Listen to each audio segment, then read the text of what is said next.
I'd like to welcome you all to our 15th event for Yom HaShoah.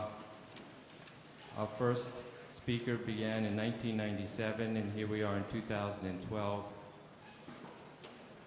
at a very pivotal time in our history of Heschel, and that for so many years we were blessed to have these events in our very humble reception room. And there were times when the room was not filled, and there were times when the rooms were standing room only. And until recently, we were able to fit into that room, and we've outgrown it. And now we're sitting here in the gym. And in terms of our Yom HaShoah commemorations, this will be the one that we present in this building, and we are moving on in the fall. There are lots of members of the committee who are in the audience tonight who have been with us since the beginning of the committee and who remember the days when we were just a small group and how we've grown. We've grown with a big responsibility and a task to remember our own individual stories and then collectively remember our larger family.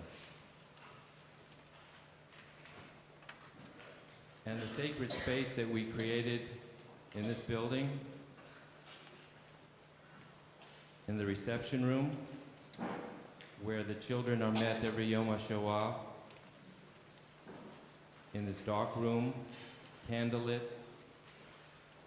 with slides showing of families before the war,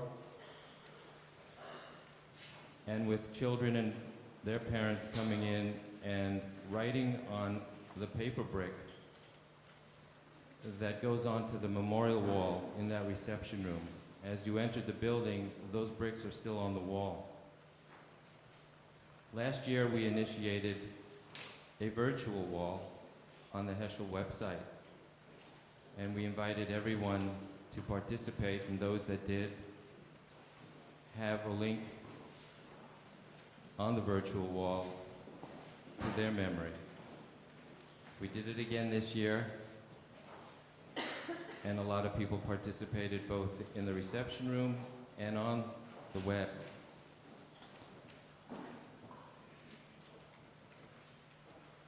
I'd like to take this moment for me that the room that we've always used downstairs is a very special place.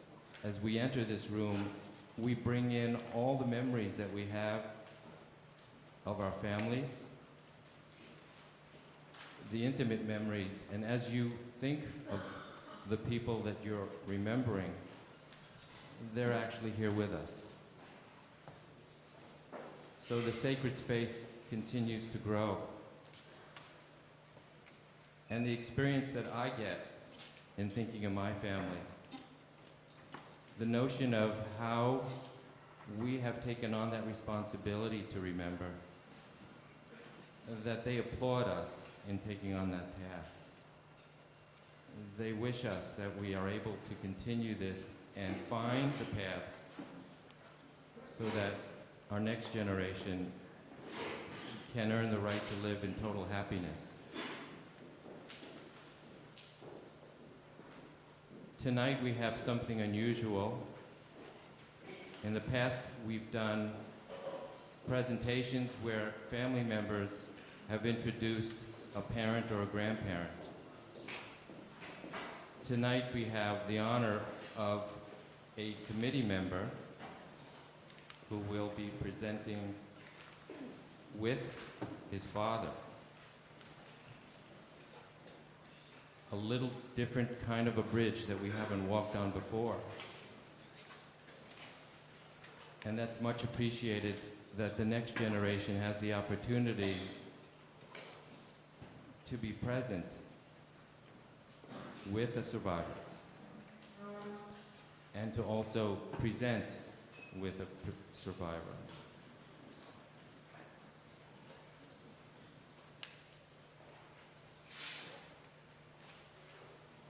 On that note, I'd like to invite the Heschel Harmonizers.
Good evening, everyone, and thank you so much for coming to be with us at this very moving and unique evening for us. Harry, thank you for adopting this unorthodox approach and inviting us to do it in the manner you have mentioned. I especially like to welcome all of our guests here, many of whom came from out of town. from suburbia, from Chicago, and from Israel, especially for this event. And I really want to thank you. My sister's here, my mom.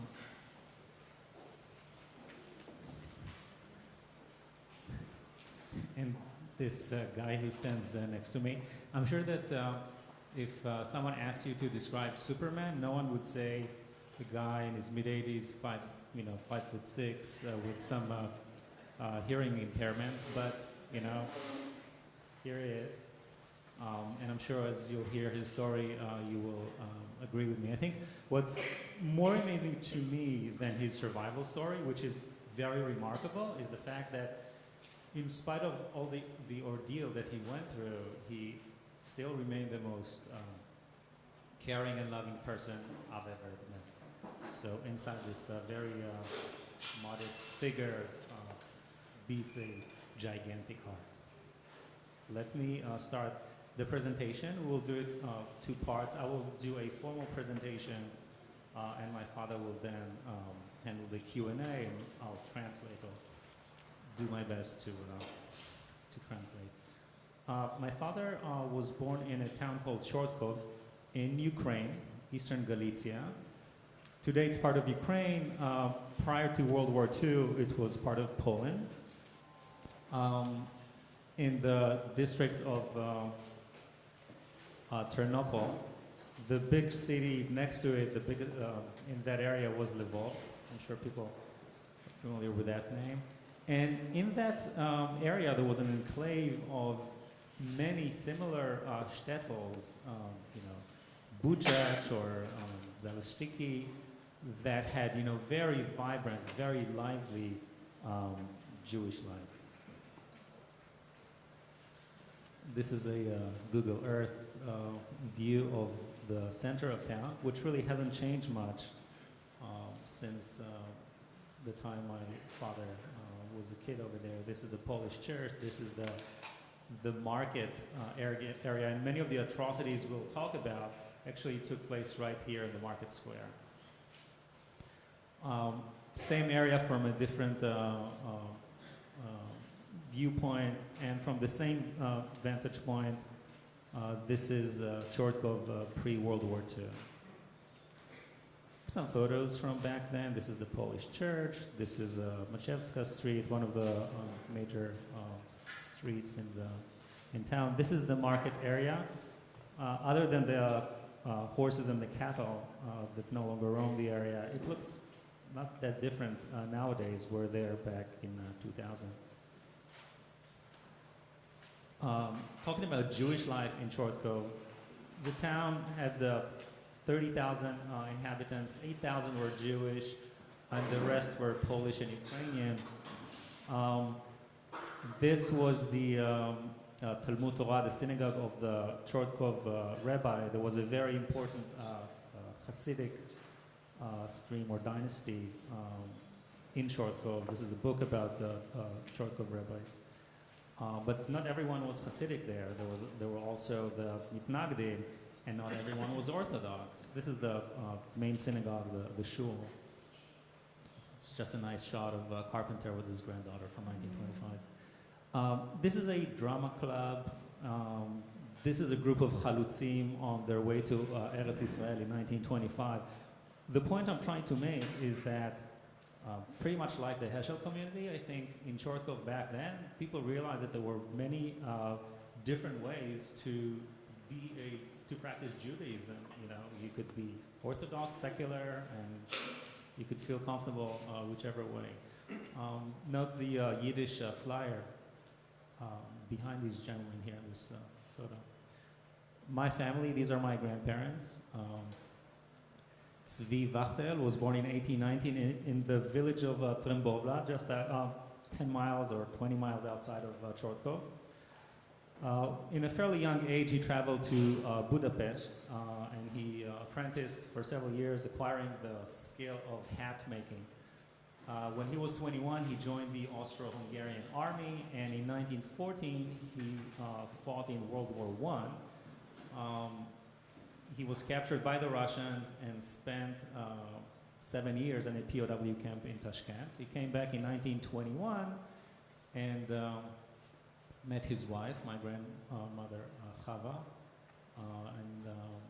and they met in 1923, March 23rd, 1923. Very nice wedding date. So Chava was 5 years younger than him and probably a foot shorter. He's sitting down, she's standing, they're almost the same height. And then their kids started to arrive. First was Bronia Buja.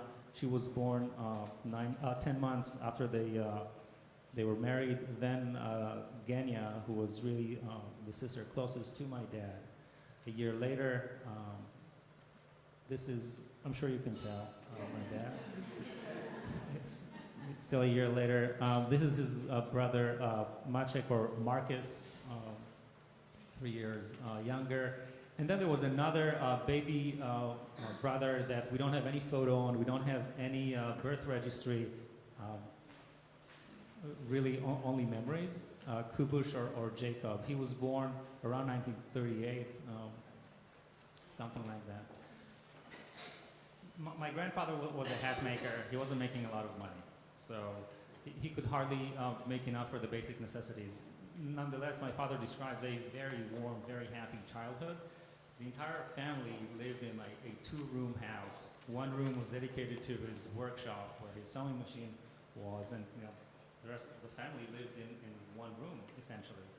And yet, he describes always, a lot of commotion and kids' laughter and kids jumping on their parents' bed and mom throwing them out of the house, just like any normal family. When he was 3 years old, he started going to the cheder to study alphabet and Chumash. At the age of 6, he started going to the general public school in town, where he would study until lunchtime. Then he would go home, grab something to eat, and run to the cheder for his Jewish studies. On Shabbat, they would go to shul with his dad. He had a very important role being Leviim. They would pour the water on the hands of the Kohanim in the Tilat Yadayim. After shul, they would just walk out, stroll in town. His father was very tall, so rather than grab their hands, he would be flanked by his 2 sons and just wrap his hands around their heads like that. In summertime, they would go and bathe in the river, and I'm saying bathe and not swim because my father can't really swim. His father tried to teach him once, and he almost drowned, and he said that they had to put him on a horse upside down and send the horse galloping until all the water came out. I don't recommend trying that at home. But he could not swim to save his life, and I'm saying this literally, and we'll get to the point where I'll bring it up again. Before we talk about World War II, some more ancient Ukrainian history, this guy, Bogdan Khmelnytsky, we learned about at school as being one of the worst, most vicious murderer of Jews ever to walk the land. He was the leader of the Cossacks in the 17th century. They were rebelling against the Polish, and he associated Jews with the Polish and just decided to eradicate them from the land, killing tens of thousands of Jews. This is a memorial for the Honorable Mr. Khmelnytsky in Kiev, and also in 2008 there was a TV program in Ukraine. They had a poll among all their viewers to select the greatest Ukrainians of all time, and this dude made it to the very respectable 5th place. So I'm just giving you this background to emphasize that the surrounding area where the Nazis executed all their heinous crimes had a lot of support from people who used to kill Jews as a national sport for generations. World War II now, right before the war, the Russians and Germans signed a non-aggression pact known as Molotov-Ribbentrop. Also had a secret addendum where they decided to conquer Poland and split it between them. And indeed, September 1st, 1939, Germany invades Poland and World War II starts. And 2 weeks later, Russia invades Poland from the east, and this is a picture of Russian tanks